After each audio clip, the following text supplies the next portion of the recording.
Bismillahirrahmanirrahim. Assalamualaikum warahmatullahi wabarakatuh.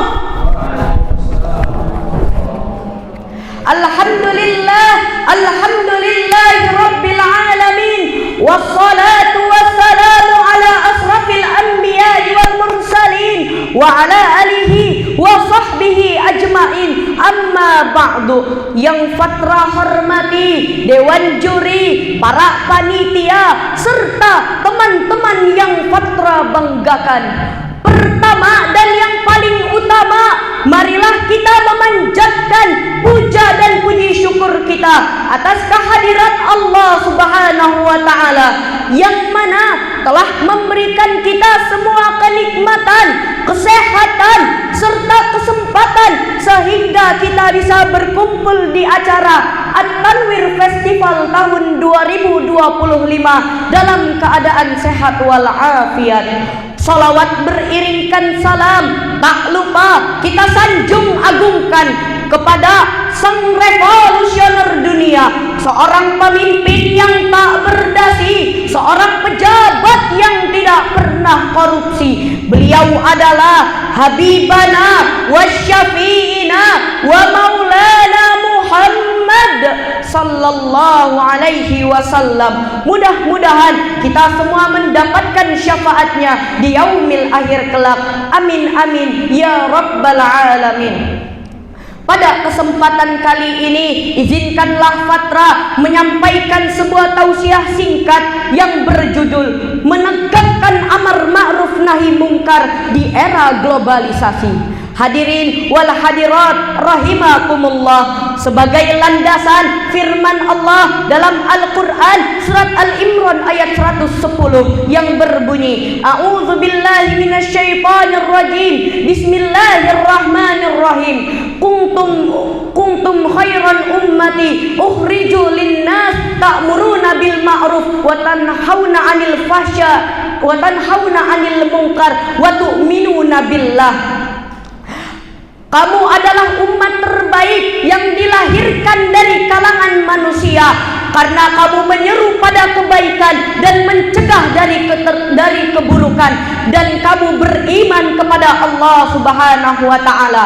Hadirin wal hadirat rahimakumullah, maka dari ayat di atas hadirin dapatlah kita simpulkan bahwasannya keistimewaan umat Islam itu bukan terletak pada jumlahnya yang banyak, bukan terletak karena kekuatannya, bahkan bukan terletak dari seberapa besar hartanya, tetapi keistimewaan umat Islam itu terletak pada semangatnya dalam menegakkan kebaikan dan menjauhi segala macam keburukan. Namun realitanya hadirin, di zaman sekarang ini masih banyak sekali umat Islam yang justru tidak bisa membedakan mana yang benar dan yang salah. Kebaikan seringkali dianggap hal yang kuno, dan bahkan kemungkaran seringkali dianggap hal yang biasa dan dikemas dengan kata-kata gaya hidup modern. Jika dulu dakwah hanya di mimbar-mimbar masjid, maka medan dakwah sekarang berubah menjadi media sosial. Di sanalah jutaan mata melihat, telinga mendengar, dan ribuan orang berkomentar. Tapi sangat disayangkan, media sosial tersebut malah digunakan untuk hal-hal yang tidak bermanfaat, menggibahi orang, membuat ujaran kebencian, dan membuat berita-berita bohong. Dan nyatanya itu semua adalah perbuatan yang sangat-sangat dibenci oleh Allah Subhanahu wa Ta'ala. Hadirin wal hadirat rahimakumullah, kemudian timbul pertanyaan di dalam benak hati kita, bagaimana cara kita agar dapat bisa menegakkan amar ma'ruf nahi mungkar di era globalisasi tersebut?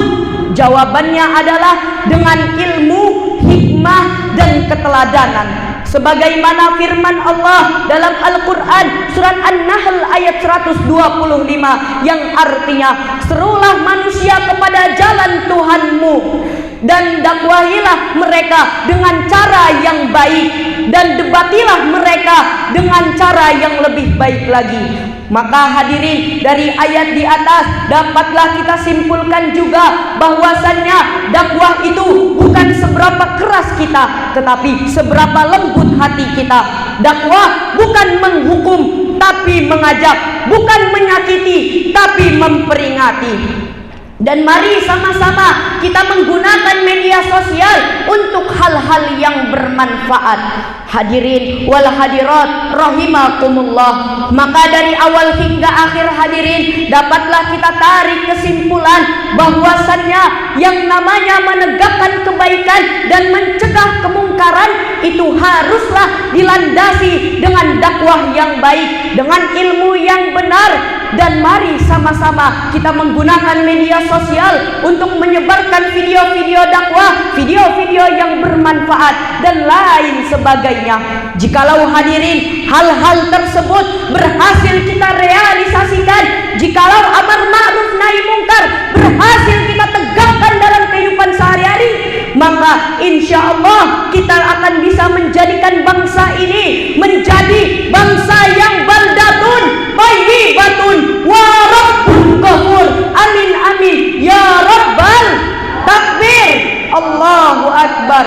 Dewan juri dan hadirin sekalian, mungkin hanya inilah yang dapat Fatra sampaikan. Kurang dan lebihnya Fatra mohon maaf kepada Allah, Fatra mohon ampun. Mudah-mudahan nomor urut 12 Allah takdirkan menjadi juara. Amin amin ya rabbal alamin. Fastabiqul khairat, unzur maqalah wala tangzur maqalah. Wassalamu alaikum warahmatullahi wabarakatuh.